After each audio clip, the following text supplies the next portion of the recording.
If you've taken the photographic plunge but you don't quite have the budget for a top-end model, then you're in luck.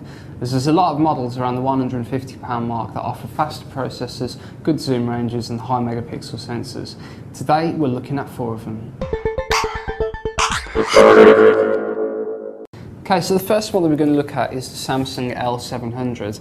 It doesn't quite have the looks of the NV range, but for £130 you can't really argue with the style. It's got a 7 megapixel sensor and a 3x optical zoom, but the main features are with the movie and picture editing capabilities. One area the camera boasts a lot of features is with its image capture and movie editing modes.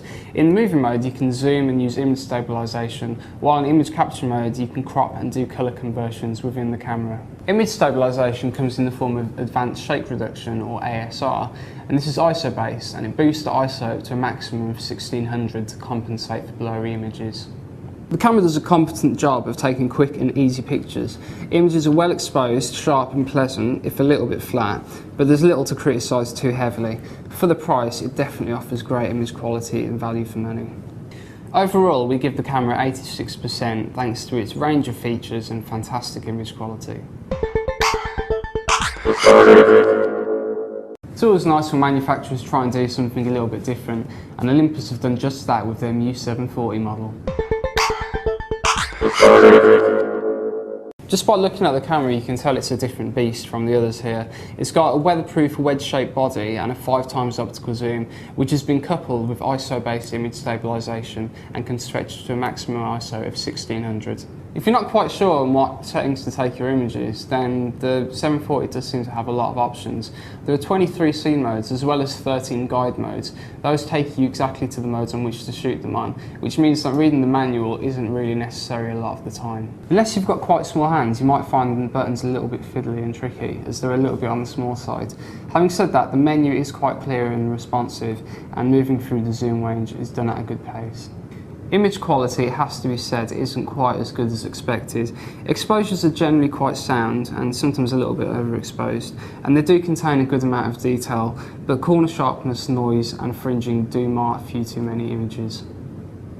Overall, we give the camera 84%. It does perform well, but it doesn't quite have the range of features like some of the other models here, and the image quality does leave a little bit to be desired. If you thought you needed to spend a lot of money on a decent looking, slim and sexy compact, think again. BenQ T700 might have the answer for you. The camera features a fairly standard 7 megapixel sensor and 3x optical zoom, but where it makes its difference is with its large 3-inch LCD touchscreen. The camera is almost entirely operated through its LCD screen, with large buttons making use of the whole of the back of it, and it makes handling and control a lot more comfortable than on similar compacts. Image quality is good on the whole, with exposures tending to be both accurate and pleasing on the eye. The white balance is a little bit warm, but it's not too bad, and the shadows and highlights aren't particularly handled well either. Overall, it puts in a very good performance though. Overall, we give the camera 88% thanks to its good image quality, sleek design and 3-inch LCD touchscreen. Okay, so the last camera we're going to look at is the Casio EXZ75, and it bridges the gap between a simple point and shoot camera and one that gives you a little bit more to play with.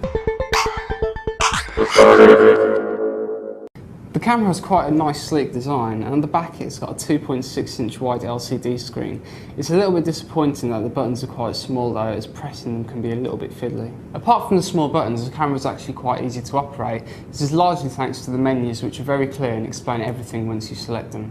Handling has slightly been compromised by the design of the unit. If you're just taking the odd snapshot or two, it's not too bad, but for prolonged periods of time you might find it a little bit annoying, especially the curved top of the camera.